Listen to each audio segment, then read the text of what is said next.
So, World War II, the deadliest, most destructive conflict in all of human history. How do you even begin to wrap your head around something that huge in just 5 minutes? It's a massive challenge for sure, but we've got to try, because the world we live in today, it was literally forged in the fires of that war. So let's dive in and see just how it all kicked off. And that really is the million-dollar question, isn't it? How did the entire world just stumble into its deadliest war? Was it some kind of sudden, unavoidable storm that nobody saw coming? Or was it more like a slow, deliberate march right off a cliff? Well, as you're about to see, the really chilling part is, it was a bit of both. All right, Section 1, the inevitable march to war. And, looking back at the 1930s, it really did feel like a world just spiraling out of control. It wasn't just a countdown, it was more like every single event just locked the next one into place, making the whole thing feel, inevitable. And the speed of it all, it was just breathtaking. I mean, look at this timeline. You can practically see the dominoes falling one after another. It kicks off with the Spanish Civil War, which was basically a dress rehearsal for the main event. Then you've got these aggressive pacts forming.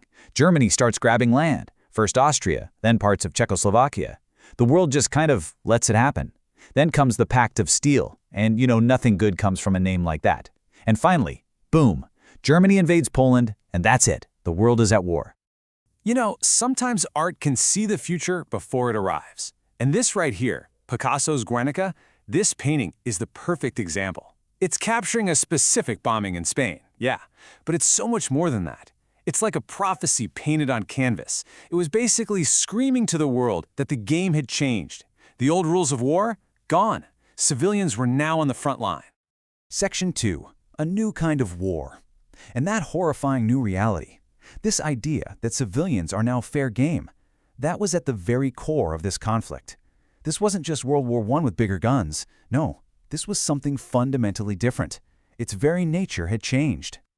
So, for starters, we have to talk about this concept of total war. And what that means is that literally everything was now part of the war. Your country's politics, its society, its factories, all of it. And that, of course, includes the civilians. The line between the battlefield and the home front, it was deliberately wiped off the map. Everyone was now in the fight, whether they wanted to be or not. And this quote, this just gets to the terrifying heart of what total war really meant. The objective was not so much the shifting of borders, but the annihilation of the enemy. We're not talking about just winning a battle anymore. The goal, especially for the Axis powers, was the complete and total destruction of their enemy, their society, their culture, their people, everything. But it wasn't just a total war. It was also an ideological war. This was a straight-up clash of beliefs. You had fascism on one side and democracy on the other. Totalitarianism versus freedom. This fight wasn't just about who got to control what piece of land. It was about what the future of humanity was going to look like. And to get entire populations mobilized for a war of ideas, you need to convince them their ideas are worth dying for. And that's where propaganda comes in, on a scale nobody had ever seen. A perfect example is the American Why We Fight film series. It was the government's way of explaining to the public, look, this isn't just about some distant country. This is about our values. It was about spelling out exactly what was at stake. And finally, the third big change was the technology of war itself. The Germans perfected this new tactic called Blitzkrieg, which literally means lightning war, and it was terrifyingly effective. It was a 1-2 punch. First, the Air Force would bomb the heck out of you to soften you up.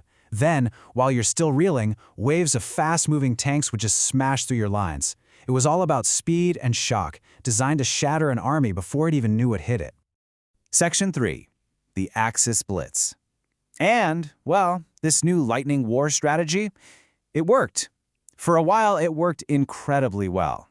It allowed the Axis powers to rack up some absolutely staggering victories early on. They just swept across Europe, creating this sense that they were invincible. Okay, so take a look at this map of Europe.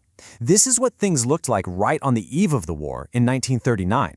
And you can see, even before the official start, Germany had already gobbled up Austria and all of Czechoslovakia, facing almost no resistance. The pieces were all in place for a massive continental conquest.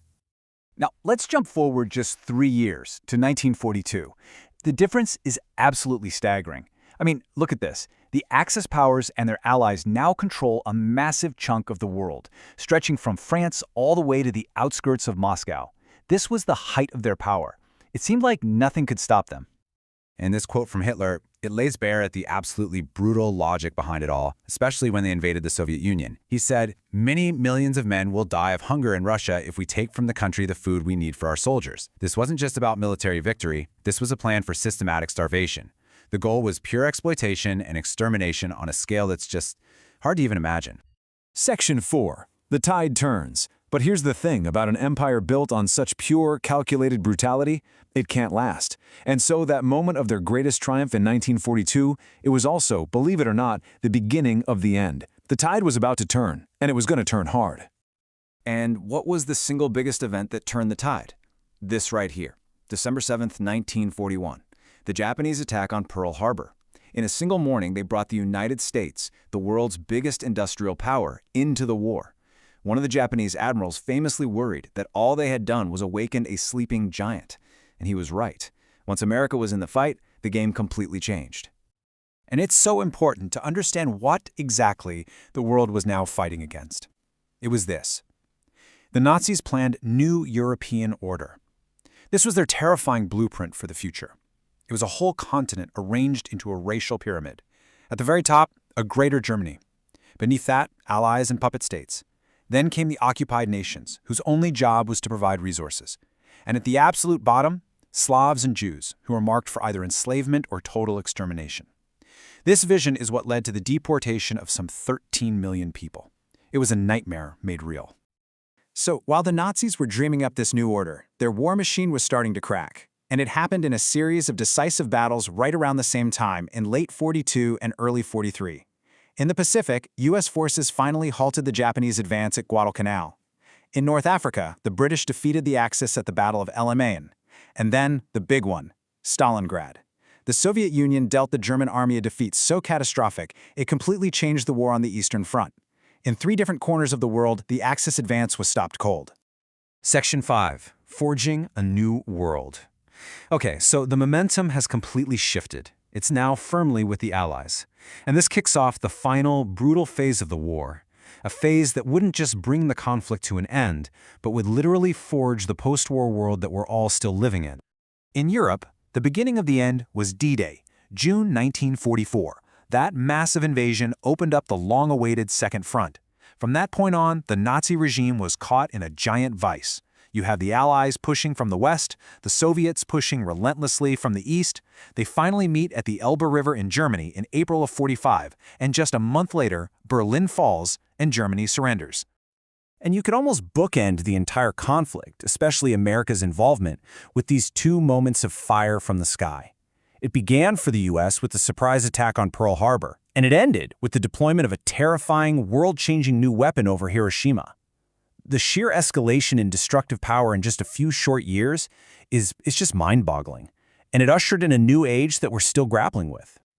So in the end, you have this brutal irony. A war fought for the goal of total victory resulted in total destruction. It completely reshaped the globe, it shattered ancient empires, and it gave all of us a terrifying new understanding of what humanity is capable of, both for incredible good and for unimaginable evil. And so it leaves us with one final haunting question. What lessons have we truly learned?